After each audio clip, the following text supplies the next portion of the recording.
For over 10 years, this is the Grimlock I have always wanted Hasbro to make.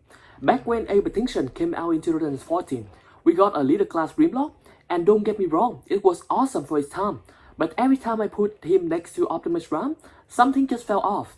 Grimlock is supposed to be this absolute monster on the stream, towering over almost everybody else. The old leader class just never really captured that feeling. Fast forward more than a decade later, Hasbro looked at the Age of Extinction Dinosaur and basically said, let's do it again, but this time let's do it properly. Not as another leader class, not as a commander class, but as the very first Studio Series Titan class figures ever. So today, we're finally taking a look at Transformers Studio Series Age of Extinction Titan class Grimlock. The question is, was this giant dinosaur really worth the wait? And is he worth that Titan class price tag? Let's find out. As always, I got the figures from my usual source, which is Amazon. Alright, let's open him up. So the first thing you notice is this box is absolutely gigantic. Seriously though, compared to the normal Studio Series box, this thing is massive. Hasbro definitely wasn't kidding when they called this a Titan class. So opening everything up, Grimlock actually come packaged in robot mode. Now one thing I wasn't expecting, there's actually a little bit of assembly required. Nothing difficult. You just attach a few pieces before you're ready to go. It only takes about a minute, so don't panic if you open the box and notice a couple of parts aren't attached yet. So when that's done, here he is. And wow, this guy is massive. I'm not even exaggerating when I say picture don't prepare you for these figures. You know how sometimes you buy something online, it arrives and it's about the size you expected. That wasn't my experience here. The moment I stuck him on the table, I actually laughed. This guy absolutely dwarfs almost every Studio Series figures I own. Of course, I already own the KO oversized BMB version, so I roughly know how big this guy would be. But still, even knowing he was a Titan class, seeing him in person is something completely different. Honestly, this is probably the closest one we have ever gotten to seeing movie Grimlock brought to life by Hasbro. The overall silhouette immediately screams Age of Extinction. You instantly recognize him. Like he has big shoulders, huge legs, and that armor nice aesthetic. Massive Dinobot head sitting on his left and right shoulder just look intimidating. And now they finally get it correct that we don't have the pointy horns on Grimlock being pointed out on the shoulders anymore, like the little mold, so it's more accurate to the movie. One thing Studio Series has gotten really good at over the years is the surface detailing. Grimlock is no exception. Almost every inch of this figure has something going on. The mechanical piston, layers armor, tiny vents, panel eyes, little mechanical structure hiding underneath armor pieces. Even when you leave him standing on the shelf, there's always another little details you notice when you look closer. Personally, I think Hasbro nailed the overall experience. Now, material-wise, most of the figures feel really solid. There are a couple softer purple pieces, mainly around the teeth and the spine. That's pretty common these days for safety reasons, although hopefully they hold up well over time. Now here's something funny. The first time I transformed him, I actually thought Hasbro forgot part of the design because I was looking at Grimlock thinking, wait, where are the knee spikes? Turned out, they folded inside the legs, so if you don't see them at first, don't worry. They're there, just tuck away. Another really cool engineering detail I didn't notice until later is that the dinosaur head actually split apart during transformation. The top half of the dinosaur head becomes the left shoulder, while the lower jaw becomes the right shoulder. I thought that was a pretty clever way to keep everything accurate without making the shoulders look oversized. And they actually used real parts for the robot mode, which is insane. They actually used a real dinosaur head to make two different heads on the robot mode, which is insane. Now let's talk about articulation. Considering how massive this guy is, I actually say he's moved better than I expected. You have good movement in the shoulder, elbow, waist, legs, ankles, so posing him in robot mode isn't too difficult. But don't expect him to pose like a Voyager or leader class figures, because this thing weighs a ton. Because of that, Hasbro gave him some very strong ratchet joints. Actually, maybe a little too strong. Some of mine was incredibly stiff right out of the box. There were a couple of moments where I genuinely wondered, am I supposed to force this? Thankfully, nothing broke. But definitely take your time when moving the jaws for the first time. Once you loosen them up a little, everything becomes much easier. Still, because his size and weight, you're probably not going to be changing his pose every single day.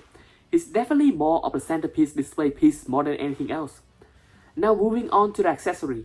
Grimlock includes his signature mace along with his nice staff. Both weapons look fantastic and they can both be integrated into the Dino mode, which is amazing. They can all be hidden away and look natural. The sculpting continues the same weathered medieval style we see throughout the rest of the figures. One thing I did notice though, the staff is actually pretty heavy. Depending on how you're posting him, it can feel like Grimlock is working harder than he should just to hold it. Thankfully, if you don't want him carrying the weapons all the time, both of them can actually store on his back. And I always appreciate Hasbro when they include weapon storage instead of expecting us to just throw the accessory into some drawer somewhere. Another small feature I realized that his robot mouth actually opened and closed. It's a tiny detail, but I think it adds a surprising amount of personality. Definitely better than the BMB oversight because the leader class did not have jaw articulation. Little moving facial features like this make the figures feel more alive. Overall, the robot mode is a huge step forward from the original leader class.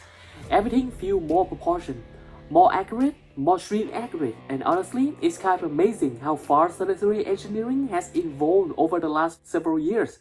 Alright, now for the comparison everyone has been waiting for. Let's bring in some sensory Age of Extinction Optimus Prime. Yeah, now that's look right. This is exactly how I would imagine these two should look together. Actually, Grimlock should be even bigger than this, but I don't think they can actually make unofficial figures any bigger than this. Optimus Prime no longer feel oversized. Grimlock finally feel like a giant beast we saw charging across Hong Kong. This alone made me appreciate why Hasbro chose Titan class instead of trying to squeeze him down into Commander class. Next, he is standing next to a few regular 33 cardboard, and honestly, it's also funny because they look absolutely tiny beside him. It really helps sell just how enormous Grimlock was in the movie. Finally, let's compare him to another giant. 33 Devastator, the Autobot Giants versus the Decepticon Giants. Seeing these two together, honestly just awesome. They're from completely different movies. They never fought on screen, but as Transformer collectors, this is exactly the kind of comparison we have always wanted to see. So far, I'm really impressed. Robot Mode has honestly exceeded my expectation, but there's one thing I haven't shown you yet, and this is where I think a lot of collectors are either going to fall in love with the figures or walk away disappointed. Before I say anything else, if you're planning on buying these figures, give yourself some time because this isn't one of those transformations where you find it figured out in 10 or 15 minutes. The very first time I transformed Grimlock, I'm pretty sure it took me close to an hour. Now, I don't think that's because the engineering is bad. In fact, I actually think the engineering is pretty clever. It's just that this figure is huge. There are a lot of moving sections, and you're constantly making sure everything lines up perfectly. And this figure is just heavy to handle. The part that gave me the most trouble was definitely the dinosaur head. Since it split apart into two shoulders in both modes, getting everything to line up again took me a few tries. The other thing that had me scratching my head was the maze.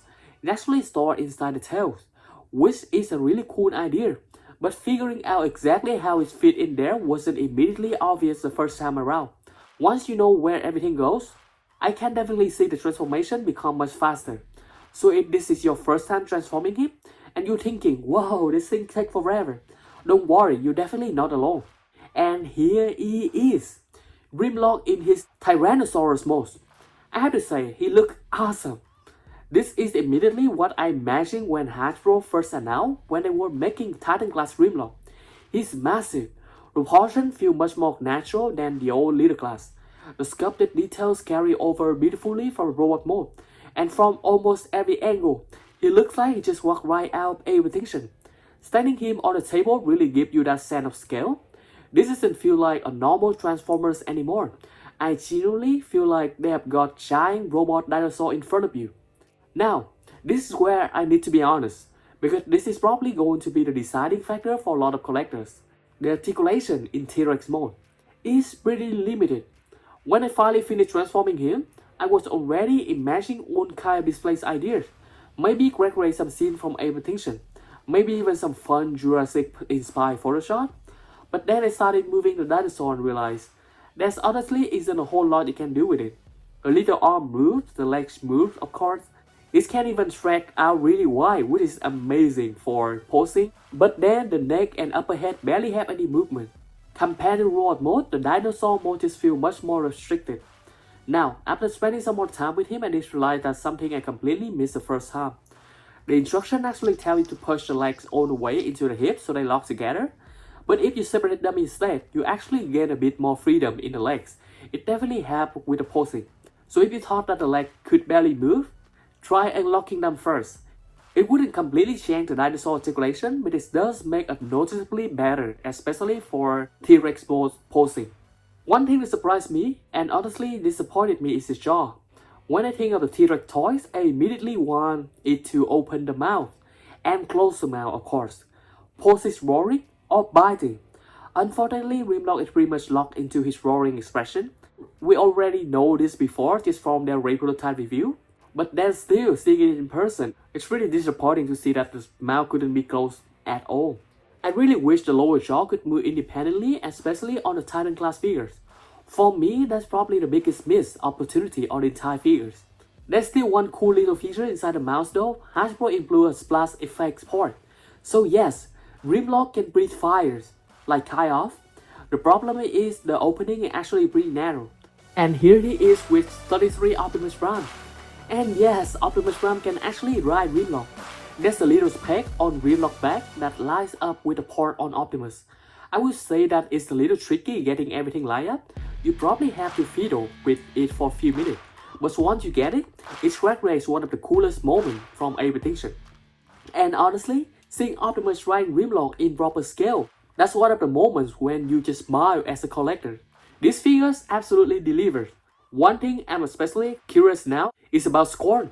Since Hasbro has already confirmed Scorn to be the next Titan class Dinobot, I really hope they take some of this feedback into account. Imagine if Scorn had better dinosaur articulation, especially for the head and the neck. And it has to, because even the Voyager class version have so good head, neck, and tail articulation. And maybe even some additional effect parts. If Hasbro continue improving with each release, this Titan Dinobot line could actually become something really special.